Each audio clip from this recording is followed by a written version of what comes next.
Suite à l'intervention d'Éric Zemmour à la convention de la droite, la quasi-totalité des journalistes appellent à la censure d'Éric Zemmour. Censure, censure, censure, censure. On veut lui interdire d'écrire dans les journaux, de passer à la télévision, de passer à la radio, ce qui est proprement scandaleux, puisque les journalistes qui sont censés être un contre-pouvoir au pouvoir politique, qui sont censés être les premiers à défendre la liberté d'expression, eh bien ils sont les premiers à crucifier un collègue, puisque Zemmour, je le rappelle, est un journaliste, est un éditorialiste, un collègue ou un intellectuel, un essayiste. Encore une fois, c'est proprement scandaleux, c'est la vidéo du jour, c'est parti.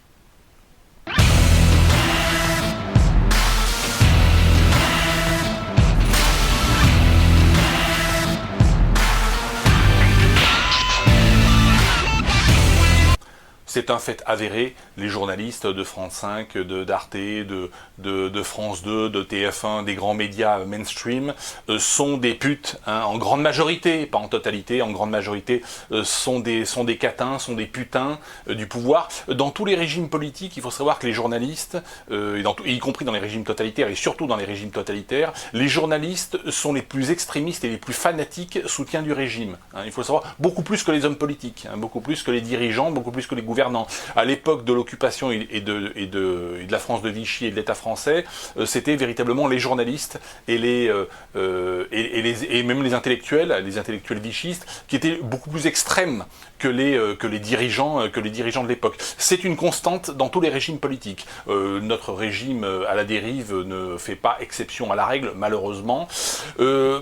C'est un fait aussi que ces journalistes, s'ils appellent à la censure, censure, censure, alors censure d'Éric Zemmour, censure de Dieudonné, hein, pareil, hein, quand on voit des humoristes appeler à la censure d'un collègue humoriste, je trouve que c'est extrêmement grave en termes de défense de la liberté d'expression. La vérité sur le fond, c'est que ces personnes qui appellent à la censure n'ont pas d'argument. Hein. Si on appelle à censurer Éric Zemmour, c'est qu'on est incapable de se mettre face à lui et contre-argumenter, d'autant plus que c'est d'autant plus choquant qu'il y a des éléments pour contre-argumenter Éric Zemmour. Mais, encore une fois, on a des personnes qui sont soit trop stupides, trop bêtes et trop faibles intellectuellement parlant pour pouvoir lui répondre, soit ça veut dire qu'Éric Zemmour a raison et qu'on ne peut pas contre-argumenter ce qu'il dit.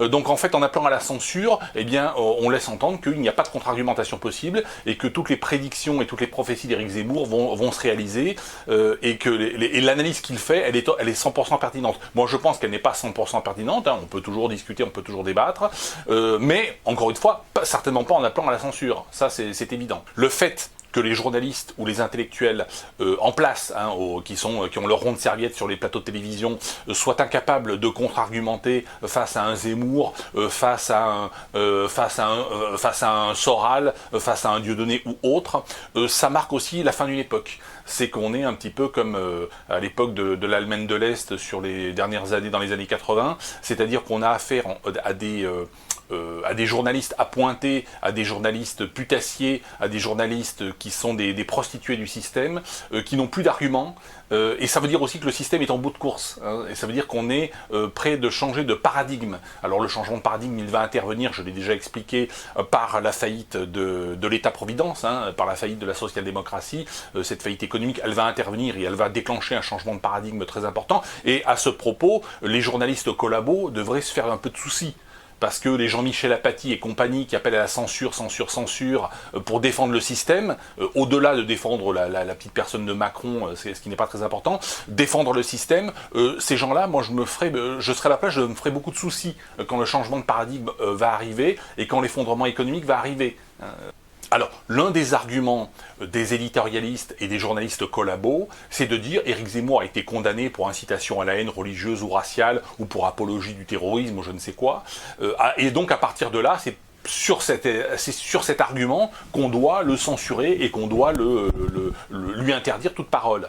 En réalité, il faut savoir que ces délits qui ont été inventés par une Assemblée nationale complètement corrompue, ces délits ont été créés pour limiter fortement la liberté d'expression. Au départ, on va vous dire c'est pour limiter la haine raciale ou religieuse, mais très rapidement, si vous acceptez ce principe-là, demain, on vous contestera le fait par exemple, de critiquer les radars de vitesse sur autoroute. Je rappelle, sur les autoroutes de France, il y a 12 morts par an, 12 morts C'est là où on met les radars de vitesse.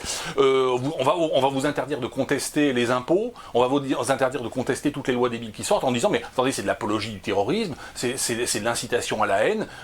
Pas religieuse ou raciale, mais par exemple de l'incitation à la haine de la classe politique, ou de telle communauté représentée par la classe politique, ou LGBT, ou je ne sais quoi. Nous avons besoin fondamentalement de personnes comme Zemmour, comme Alain Soral, comme Dieudonné, comme Jean-Marie Le Pen. Moi, je ne fais pas de politique et je ne suis même pas inscrit sur liste électorale et je n'ai jamais fait partie du Front National. Mais Jean-Marie Le Pen, dans les années 80, dans les années 90, il a eu raison d'ouvrir sa gueule à un moment donné. De même qu'Arlette Laguillet, de même que les gens d'extrême gauche, les Besançon et compagnie.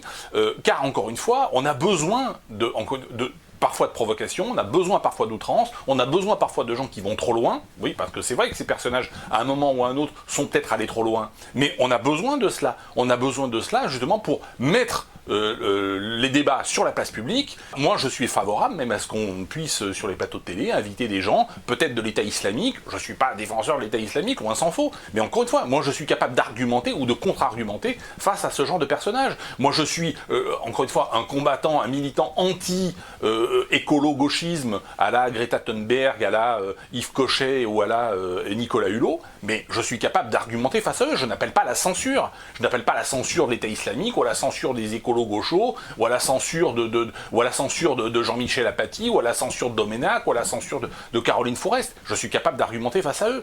Vous avez aujourd'hui le droit, et vous avez même le devoir, de défendre cette liberté d'expression. Moi, je vous invite, vous envoyez 50 SMS par jour, d'envoyer des emails aux chaînes de télé, aux stations de radio. Moi, je le fais, et de plus en plus, encore une fois, de militants et de combattants en France le font. Je vous invite à le faire. Nous avons du pouvoir, nous devons constituer un pouvoir lobbyiste. Nous sommes des lobbyistes, c'est le sens de la résistance. Nous devons être capables d'écrire à nos parlementaires, mais aussi aux chaînes de télé, aux stations de radio, pas pour soutenir Éric Zemmour, parce qu'encore une fois, je ne reviens pas sur le fond de ce qu'il a dit, à la limite, on s'en fout, mais sur le principe qu'encore une fois, dans ce pays, on doit être capable d'aborder tous les sujets, y compris les sujets qui font mal, les sujets religieux, les sujets raciaux, les sujets sexuels, les sujets économiques, etc., etc. Il ne doit pas y avoir de tabou, et nous ne devons plus accepter ces tabous, et nous ne devons plus accepter cette censure, particulièrement lorsqu'elle vient de journalistes, particulièrement lorsqu'elle vient de chaînes de télé, particulièrement lorsqu'elle vient d'éditorialistes, d'essayistes, voire de soi-disant intellectuels. C'est profondément choquant, et nous devons encore une fois faire preuve de lobbyisme et écrire aux chaînes de télé, aux chaînes de radio. On envoie des emails, c'est gratuit, ça coûte rien, et ça a un impact, ça a un vrai impact sur les rédacteurs en chef et sur les chaînes de télé. Merci à toutes et à tous, et je vous dis à bientôt.